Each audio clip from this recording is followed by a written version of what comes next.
Day pack. August 8th. Oof.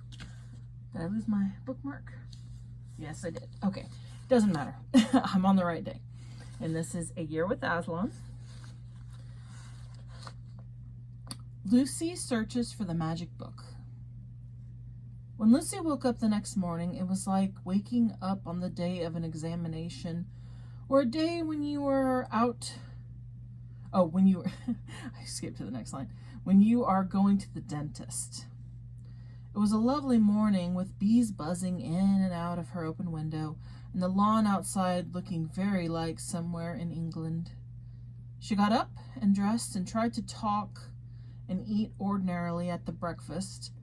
Then, after being instructed by the chief voice about what she was to do upstairs, she bid goodbye to the others, said nothing, walked to the bottom of the stairs and began going up them without once looking back. It was quite light. That was one good thing. There was indeed a window straight ahead of her at the top of the first flight. As long as she was on that flight, she could hear the tick-tock of a grandfather clock in the hall below. Then she came to the landing and had to turn to her left up the next flight. After that, she couldn't hear the clock anymore. Now she had come to the top of the stairs. Lucy looked and saw a long, wide passage with a large window at the far end. Apparently the passage ran the whole length of the house. It was carved and paneled and carpeted, and very many doors opened off it on each side.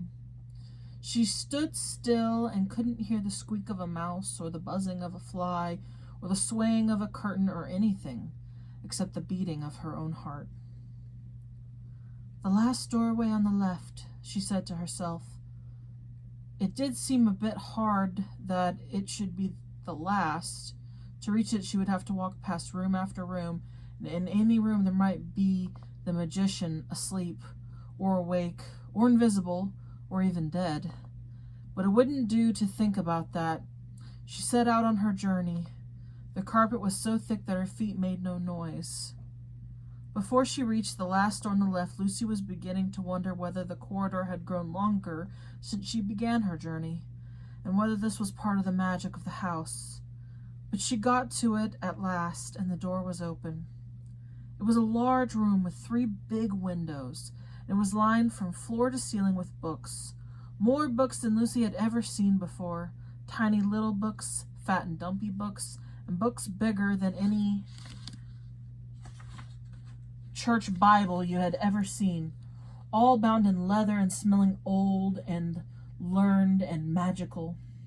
But she knew from her instructions that she need not bother about any of these books, for the book, the magic book, was lying on a reading desk in the very middle of the room. She saw she would have to read it standing, and anyway there were no chairs, and also that she would have to stand with her back to the door while she read it.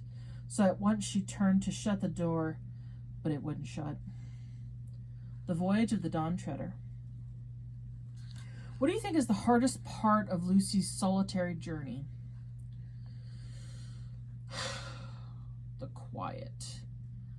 There's something about quiet, like, don't get me wrong, I like peace and quiet, I enjoy it, but when you're already suspecting something's gonna happen, it turns quiet into torture. Why does having her back to an open door make her even more apprehensive? Because someone could come up behind her while she's distracted. That's obvious. That's a silly question. I mean, maybe there's other reasons for people, but to me it's like, someone could come from behind. That's the point of why I don't like a door being open to my back. What makes you anxious the way Lucy is anxious about this task?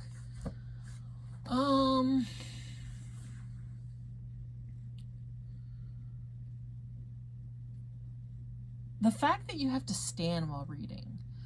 I know I do have health issues, so it makes it standing while reading difficult, since I have a hard time standing for very long. But there's something else about that too. It's like it just feels awkward to stand and read, like, especially like if she's reading out loud to an empty room, that's awkward.